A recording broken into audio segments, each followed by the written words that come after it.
Bung, tapi pernah nggak berpikir tiba-tiba Bung keluar dari orbit karena misalnya katakanlah endorsement itu bukan untuk Bung Ganjar tapi untuk yang saya sebutkan tadi, tapi tiba-tiba arus lain menjagokan Bung Ganjar? Belum ada pikiran itu. Belum Karena ada pikiran ya? sampai sejak saya mahasiswa sampai hari ini tetap PDI.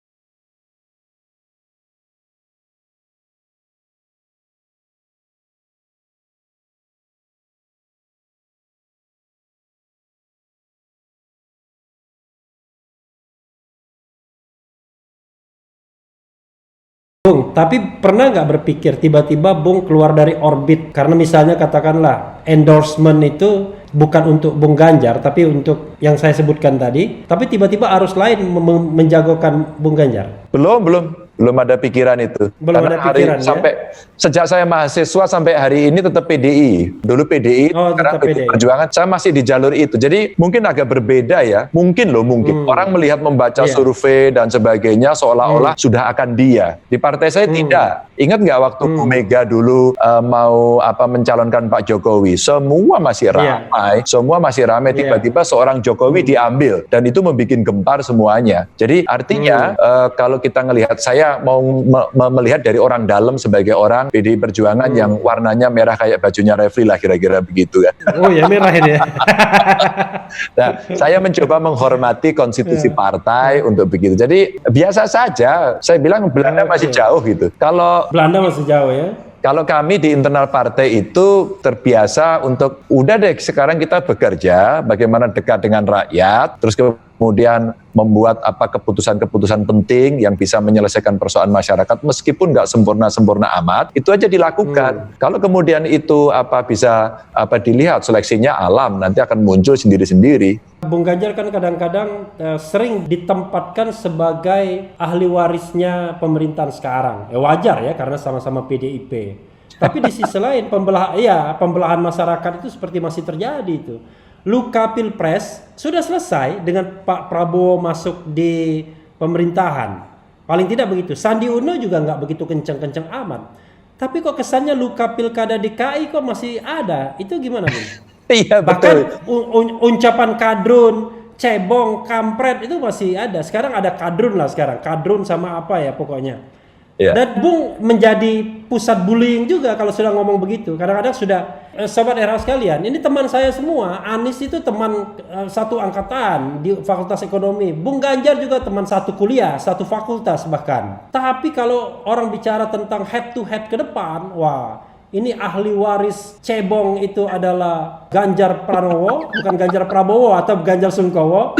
Ahli waris kampret itu adalah Anies Baswedan. Nah gimana, Bung? Daripada kita ngomong setengah-setengah, kita ngomong aja apa adanya kan? Gimana, Bung? Saya kira analisisnya tidak keliru-keliru amat. Karena memang istilah saya residu politiknya belum habis betul. Residu politiknya masih. Dan residu politik ini sebenarnya adalah investasi deposit yang hari ini ada untuk di-maintain dan bisa digerakkan. Itu wajar saja. Dan dari DKI memang DKI itu kalau bahasa saya proses politik yang bikin sakit perut itu.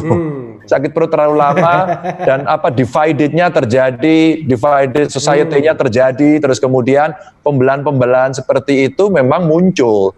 Dan betul ini sengaja dipelihara atau terjadi secara alamiah atau bagaimana, Bung? Awalnya ada desainnya, terus kemudian ketika ekornya bisa ngikut ya dipelihara. Yang saya katakan itu tadi. Saya mengatakan itu residu politik Pilkada DKI, tapi hari ini itu deposit yang bisa dikelola oleh siapapun yang akan membutuhkan itu. Karena ini captive ini, market ini captive ya, yang bisa digerakkan dengan isu agama. Maaf aja saya kalau belak-belakan.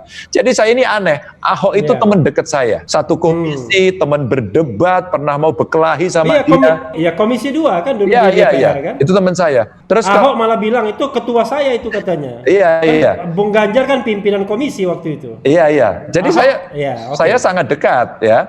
Terus kemudian Anies, saya sama Anies bareng-bareng, KKN juga bareng waktu itu. Saya deket dan tidak pernah ada masalah. Pada saat Anies mau maju. Memang Bung Ganjar bukan tipikal mahasiswa yang contoh yang baik, tapi politikus yang baik. Jangan nyontoh saya sebagai mahasiswa yang baik, itu betul. Jangan diulangi lagi deh. Makanya kenapa saya pengen sekolah lagi dulu, ambil pasca itu karena itu aja. Jangan jadi. Nah, pada saat kemudian. Gimana? Saya ikuti Anies mau maju presiden, saat itu ikut konvensi Demokrat, saya lupa ketemunya di Kendari atau di Palu saat itu, dan dia kasih buku ke saya, bukunya merah, terus kemudian, Jar kalau ada waktu baca-baca, oke Nis, tak baca-baca. Kemudian gagal, tidak jadi maju, terus kemudian bergabung dengan Jokowi, kemudian jadi menteri, kita fine-fine saja. Jadi saya membayangkan gini, Ref, kalau kemudian Anies itu posisinya tetap jadi menteri, konstelasinya tidak seperti ini. Saya kira Anies akan menjadi cebonger yang kemudian masih digebukin. Pasti. Jadi suasana. Berarti salahnya Pak Jokowi dong yang memberhentikan Anies. Ya, terus kemudian Mas Anies maju DKI, terus kemudian dengan kompetisi sama Ahok, dan kemudian dia menjadi pemenangnya, dan inilah kemudian menjadi cerita yang tadi deposit ini bisa dipelihara dan sebagainya, dan akhirnya ya boleh jadi kemudian gambaran-gambaran itu muncul. Ya, tapi memang begitulah yang terjadi, Bung ya, karena sepertinya ini analisis, boleh ditambah lagi analisisnya.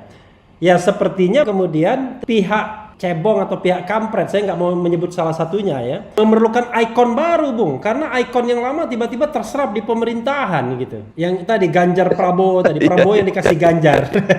Iya. Bergabung di pemerintahan, memang konstelasi berubah sangat keras sekali, sangat dahsyat sekali. Maka saya memang melihatnya yang dulu rombongan follower yang dipimpin oleh Pak Prabowo ini tiba-tiba seperti kehilangan induk. Karena kehilangan induk, maka mencarilah tokoh-tokoh baru. Maka kemudian terjadilah pembelahan-pembelahan yang tadi Refli katakan itu. Jadi ya prosesnya begitu. Maka kalau saya lihat, kalau ada berita tentang Mas Anies nggak baik, kemudian baik-baikin saya. Kalau ada cerita saya nggak baik, baik-baikin Anies, atau salah satu muncul kemudian digebukin di antara satunya. Pada saat saya ketemu sama Anies, saya bilang, Nis, awake dhewe ini ada apa ya? Kok kemudian dari kelompok-kelompok itu ya mbuh gitu. Ada kita asik-asik saja. Saya ngobrol sama Mas Anies, ngobrol sama Kang Emil. Bahkan sebelum Pilpres, kami pernah bertemu bertiga. Sama-sama kita bertiga mendapatkan penghargaan waktu itu untuk keterbukaan informasi. Dan waktu itu akhirnya setelah kita bertiga, para juaranya ini mendapatkan penghargaan, saya bilang, Nis, Mil, kita ngobrol yuk, bertiga aja deh. Masa politik panasnya kayak begini, tidak ada yang meredam. Semua seolah-olah membiarkan bara itu membara di mana-mana, api itu membara di mana-mana. Oke, yuk ngobrol. Akhirnya kita dari kantor Wapres lewat Jalan Monas, dibuka pintunya, terus kemudian masuk ke kantor Pemda DKI, terus kita ngopi bertiga. Saya hanya, ya kita mau apa? Enggak sih, usulan saya hanya mau foto bertiga aja kok. Terus apa kata mereka, mari kita upload. Ternyata uploadnya bagus semua. Loh, ini kan enak begitu. Maka sebelum Pilpres, sebelum Pilek, waktu itu kita lakukan itu. Sehingga sampai sekarang, kami ini baik-baik dengan mereka-mereka. Kami ngurus para pemuda juga baik-baik dengan mereka. Nggak ada cerita-cerita yang mengerikan seperti. Tapi Bung, waktu ada pertemuan gubernur, bupati, wali kota muda ya, kalau nggak salah ada Bung Ganjar, ada Emil Dardak, ada AHY juga. Di Bogor. Iya, di Bogor. Kenapa Anies nggak diundang? Padahal dekat sekali dia di Jakarta, tinggal naik kereta. Enggak, diundang. Oh, diundang dia. Jadi gini, waktu Bima Arya ngontak, Mas Ganjar, kayaknya kita perlu ngobrol. Oke, saya oke. Terus kemudian diundang AHY oke, Kang Emil oke, Emil dua-duanya, Emil Jabar sama Emil Jatim. Terus kemudian Mbak Yeni. Waktu itu konfirmasi di awalnya Mas Anies datang. Makanya saya bilang, itu akan jadi wajah bagus. Ada cerminan bagus, Mas Zul datang dari NTB jauh-jauh semuanya, itu akan jadi wajah cerita yang bagus sebenarnya.